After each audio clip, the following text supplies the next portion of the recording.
Hello everyone, this is Harsh and welcome back to another video from Concepts of Biology. So guys, this is the fifth lecture of extraction series जिसमें हम cell the unit of life को पढ़ रहे हैं, ठीक है। और उसमें भी हम सेल थ्योरी तक पहुंच चुके हैं, ठीक है, क्योंकि जो हमारा लास्ट लेक्चर था वो सेल थ्योरी पे ही था।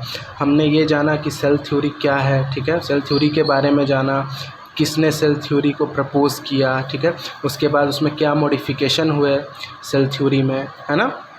बाद में जब रुडोल्फ वर्चू आए तो उन्होंने क्या बताया, है ना, ओमनी सेलुलर ई सेलुलर का कॉन्सेप्ट हमने देखा, ठीक है। तो ये सब चीज़ को हम ऑलरेडी देख चुके हैं। तो आज का जो ये हमारा वीडियो है वो होने वाला है सेल इन्वेलप के ऊपर, ठीक है। अगर मोर प्रिसाइजली मोर एक्यूरेटली आप बोलो तो यस, हम पढ़ेंगे प्रोकैरियोटिक सेल इन्वेलप को, ठीक है। यहाँ सेल इन्वेलप की हम चर्चा करेंगे प्रोकैरियोट्स के लिए, है ना। ओके, चलो अब देखो, सबसे पहला पॉइंट हम देखते हैं इसमें, मोस्ट प्रोकैरियोटिक सेल। सिंस हम प्रोकैरियोट की ही बात कर रहे हैं तो यहाँ प्रोकैरियोट लिख रखा है, ठीक है। बैक्टीरियल सेल, ठीक है, मैंने यहाँ पे देखो पोस्ट में यहाँ बैक्टीरियल सेल लिख रखा है बिकॉज बैक्टीरिया क्या है, प्रोकैरियोटिक है, ठीक है, प्रोकैरियोटिक ऑर्गेनिज्म है। तो most prokaryotic cell have chemically complex cell envelope. तो ज़्यादातर जो प्रोकैरियोटिक सेल है उनका सेल इन्वेलप कॉम्प्लेक्स हुआ करता है, ठीक है। रासायनिक तौर पे उनका जो सेल इन्वेलप है, सेल इन्वेलप यानी आप बाहरी आवरण कह लो, ठीक है, कोशिकीय आवरण कह लो, सिंपल शब्दों में समझो तो, ठीक है। उनका कोशिकीय आवरण जो होता है वो रासायनिक तौर पे कॉम्प्लेक्स हुआ करता है, ठीक है, उसमें जटिलताएँ हमें दिखती हैं, ठीक है। चलो देखते हैं कैसे। The envelope consist of tightly bound 3 layered structure, ठीक है। अब इस इन्वेलप में हमें 3 लेयर स्ट्रक्चर दिखाई देती है जो आपस में टाइटली बाउंड रहते हैं, ठीक है, मजबूती से जुड़े रहते हैं। 3 लेयर्ड स्ट्रक्चर, ठीक है। अब ये देखना है बच्चों कि ये कौन कौन से लेयर हैं, ये बहुत इंपॉर्टेंट है, ठीक है। एग्ज़ाम में यहाँ से क्वेश्चंस आया करते हैं, ठीक है, इसलिए इसे एकदम ध्यान से आसानी से समझते चलो। ओके, तो देखो, सपोज़ कि ये कोई आपका प्रोकैरियोटिक सेल है, ठीक है। अब हम उन लेयर्स को देखते हैं। तो देखो, सबसे बाहर जो इन लेयर का जो अरेंजमेंट होगा उसमें हमको सबसे बाहर जो सबसे आउटर लेयर जो देखने को मिलेगा, क्योंकि देखो 3 लेयर है, ठीक है। अब ये कैसे अरेंज है वो देख रहे हैं हम, ठीक है, अरेंजमेंट को। जो आउटर लेयर होगा वो हमें ग्लाइकोकैलिक्स उसे हम कहेंगे, ठीक है। जो सबसे आउटर मोस्ट लेयर होगा उसे हम क्या कह देंगे, ग्लाइकोकैलिक्स, याद रखना है नाम को, ठीक है। उसके बाद क्या होगा, हमारा बीच में है तो मिडिल लेयर, देखो इसे मैंने ऑरेंज से बना रखा है, ठीक है। मिडिल लेयर क्या है हमारा, मिडिल में सेल वॉल हमें देखने को मिलता है मिडिल में, राइट। अच्छा, सबसे अंदर देखो मैंने यहाँ पे ग्रीन से बनाया हुआ है, इनर मोस्ट जो हमारा लेयर होगा वो क्या होगा, सेल मेम्ब्रेन, ठीक है। तो एक बार हम चीज़ों को रिकॉल कर लेते हैं। आउटर मोस्ट जो होगा वो होगा ग्लाइकोकैलिक्स, मिडिल में हमें सेल वॉल देखने को मिलेगा, देख लो, और सबसे अंदर जो हमें देखने को मिलेगा वो है सेल मेम्ब्रेन, ठीक है। ओके, तो ये हमने जो अरेंजमेंट है लेयर का, 3 लेयर अरेंजमेंट, उसे देखा, ठीक है। अब देखो, इसको याद भी रखना है, याद रखना भी इम्पॉर्टेंट है, ठीक है। तो आउटर से इनर, ठीक है, मतलब बाहर से अंदर की ओर, आप इसे ऐसे याद रख सकते हो। देखो एक सिंपल ट्रिक से, तो ये ट्रिक है GC², ठीक है। तो देखो GC² मैंने जैसे हमने पढ़ रखा है E = MC², ठीक है, आप सभी ने पढ़ा होगा आपने प्रीवियस क्लासेस में, ठीक है। बहुत ये फेमस फार्मूला है, ठीक है, जो आइंस्टाइन ने दिया था। तो E = MC² हम पढ़ते हैं, तो आप यहाँ ऐसे याद रख सकते हो कि ये है GC², ठीक है। इन्वेलप के लिए सेल इन्वेलप की बात आएगी तो आप देखो इन्वेलप को E से याद कर लो, है ना, E का इन्वेलप का E ले लो और E = कर लो आप GC²। G हो गया फॉर ग्लाइकोकैलिक्स, ठीक है। अब देखो C², एक हो गया सेल वॉल के लिए और दूसरा हो गया सेल मेम्ब्रेन के लिए। या अगर किसी को डाउट हो रहा है कि GC² में कन्फ्यूज़न है तो आप GCM भी लिख सकते हो, ठीक है, glycocalyx, cell wall, cell membrane, ठीक है। ये भी एक ट्रिक बन जाएगा, आप, है ना, GCM आप कर सकते हो और वहाँ से आप उसे कन्वर्ट कर सकते हो GSM में, ठीक है। GSM जो हम सिम यूज़ करते हैं GSM हुआ करती है ना। तो ऐसा आप इसे सिंपल तरीके से याद रख सकते हो। मतलब है याद रखने से, आप अपने निमोनिक्स, अपने ट्रिक्स बनाओ, जैसे भी याद रखना है याद रखो, ठीक है। ओके, चलो नेक्स्ट देखते हैं आप, ठीक है। ओके, नेक्स्ट स्लाइड क्या है हमारा, चलो देखते हैं। अब देखो जो हमारा बैक्टीरिया है, ठीक है, क्योंकि हम यहाँ प्रोकैरियोटिक की बात कर रहे हैं, ठीक है। तो अब देखो जो हमारा जो बैक्टीरिया है can be classified into 2 groups on the basis of. अब हम देखो इसे 2 भागों में बांटते हैं, ठीक है, बैक्टीरिया को, ठीक है।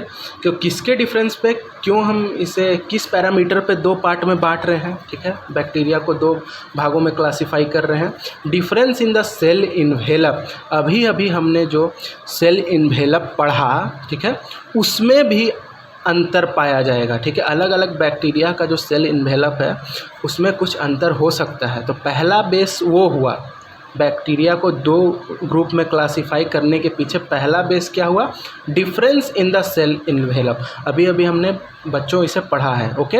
अच्छा, दूसरा क्या हुआ, अब देखो इस सेल इन्वेलप में डिफरेंस होने के कारण, इस सेल इन्वेलप में अंतर होने के कारण दूसरा डिफरेंस आ रहा है। देखो, the manner in which they respond to staining procedure. अब देखो ये क्या है कि एक टेक्निक होती है जिसे हम कहते हैं ग्राम स्टेनिंग, जो लैब में हम जिसे किया करते हैं, ठीक है।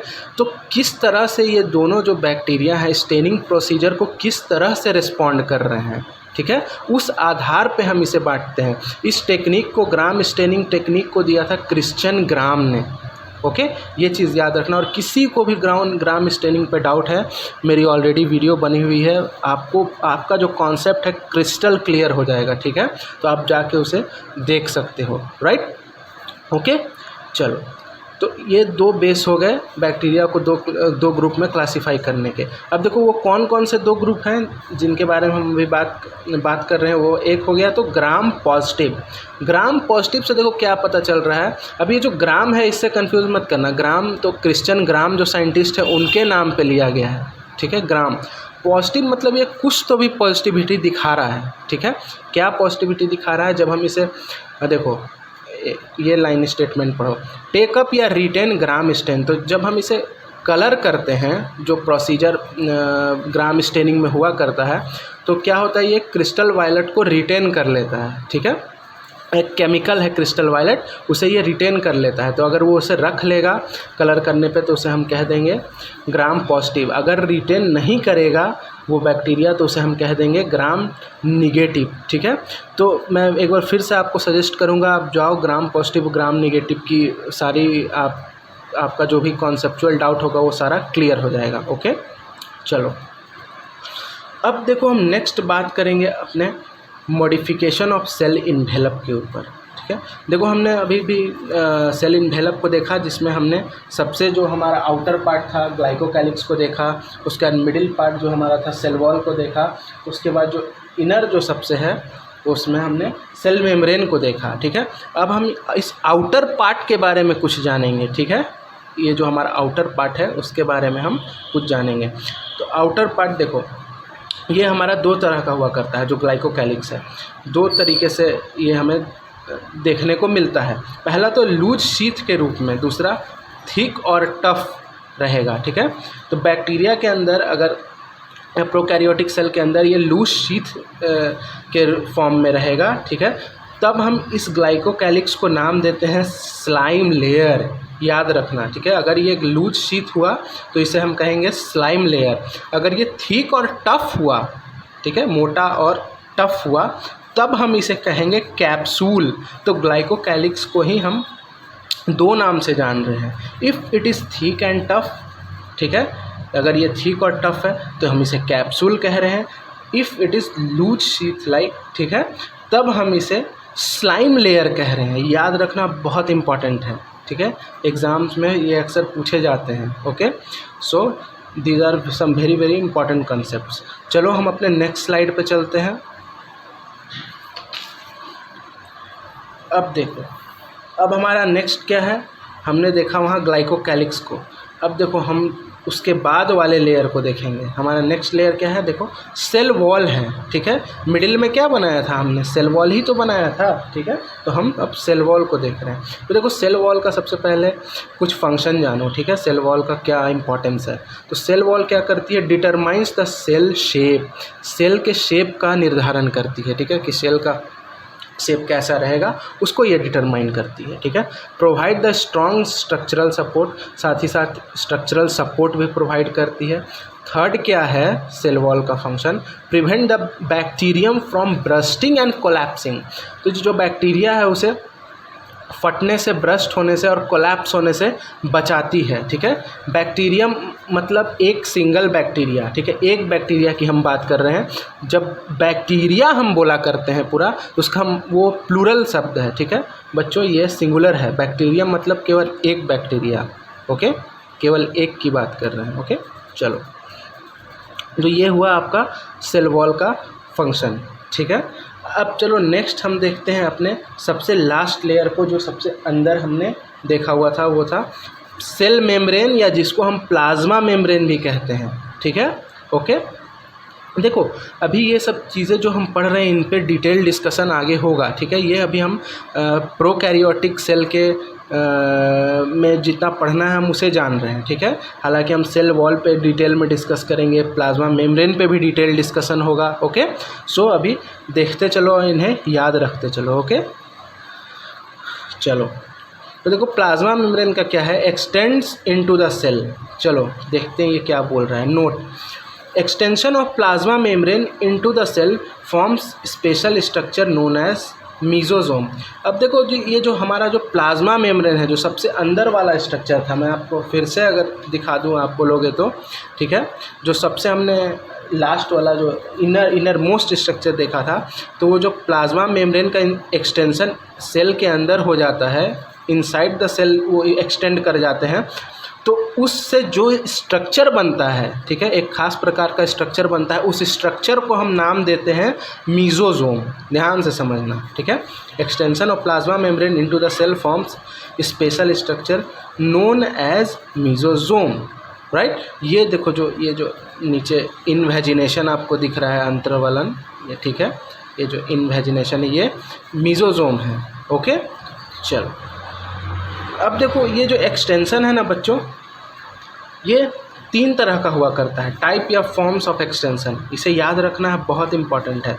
लैमेली के रूप में, ट्यूबल्स के रूप में, वेजाइकल्स के रूप में, राइट।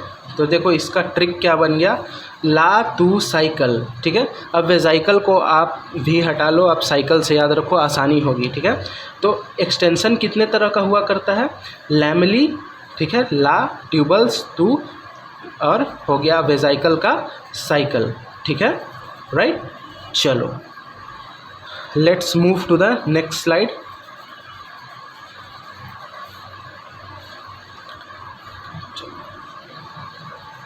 देखो नेक्स्ट स्लाइड में क्या है, फंक्शन ऑफ मीजोजोम। अभी हमने मीजोजोम के बारे में पढ़ा, ठीक है, जो इन्वेजिनेशन था सेल के अंदर। अब हम उसका फंक्शन को पढ़ेंगे, क्या काम है, ठीक है, उस मीजोजोम का वर्क क्या है सेल के अंदर, ठीक है।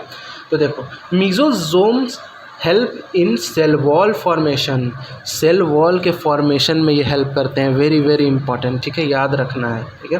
क्वेश्चंस यहाँ से बना करते हैं, मैं रिपीट कर रहा हूँ बार बार, ओके। चलो, दे हेल्प इन रेस्पिरेशन, रेस्पिरेशन में हेल्प करेंगे, secretion and increase the surface area of the plasma membrane and enzymatic content. देखो रेस्पिरेशन में हेल्प करते हैं, सिक्रीशन में हेल्प करते हैं, प्लाज्मा मेम्ब्रेन का जो सरफेस एरिया है उसको भी बढ़ा दिया करते हैं, राइट। चलो, और साथ ही साथ देखो एंजाइमेटिक कंटेंट को भी ये बढ़ा दिया करते हैं, ओके। चलो, थर्ड क्या है, they help in the DNA replication and distribution of daughter cell. अब देखो डीएनए के रिप्लिकेशन में और डॉटर सेल के डिस्ट्रीब्यूशन में भी ये हेल्प किया करते हैं, वेरी वेरी इंपॉर्टेंट, ठीक है, बहुत इंपॉर्टेंट है, इसे याद रखना, ओके। चलो, अच्छा, अब हम थोड़ा जान लेते हैं क्रोमेटोफोर्स के बारे में ब्रीफली, ठीक है। तो देखो क्रोमा का मतलब होता है कलर, ठीक है, क्रोमेटोफोर्स यानी कुछ कलर्ड पिगमेंट्स, ठीक है। तो देखो क्रोमेटोफोर क्या हुआ करते हैं, membranes extensions into cytoplasm with pigments. तो साइटोप्लाज्म के अंदर जो मेम्ब्रेनस एक्सटेंशन है, अभी हमने जैसे पीछे देखा ना, मीजोजोम एक मेम्ब्रेनस एक्सटेंशन था, ठीक है, तो उसी तरह का ये एक मेम्ब्रेनस एक्सटेंशन समझ लो, है ना। ये मेम्ब्रेनस एक्सटेंशन होते हैं जिसमें पिगमेंट होते हैं, और ये पिगमेंट्स जो हैं वो हेल्प करते हैं बेसिकली आपका फोटोसिंथेसिस में। ठीक है, तो ये चीज़ इंपॉर्टेंट है, याद रखना, कई बार पूछा गया है। ठीक है, तो जो क्रोमेटोफोर्स हैं वो आपका फोटोसिंथेसिस में हेल्प करते हैं। फोटोसिंथेटिक बैक्टीरिया में हमें देखने को मिलते हैं। इसका एग्जांपल है सबसे अच्छा, देखो एक एग्जांपल मैंने ले रखा है साइनोबैक्टीरिया, तो इसको एग्जांपल के साथ इस लाइन को याद रखना, कई बार इस पर भी क्वेश्चन आया हुआ है। ठीक है, सो आई होप गाइस कि यहाँ तक जो भी मैंने बताया वो आपको अच्छे से समझ में आया होगा। अगर आपका कोई और सजेशन है तो of course you can give it into comment box. ठीक है, और आपका कोई डाउट है तो आप मुझसे पूछो, मैं रिप्लाई करूँगा। And will see you in the next video. Thank you for watching.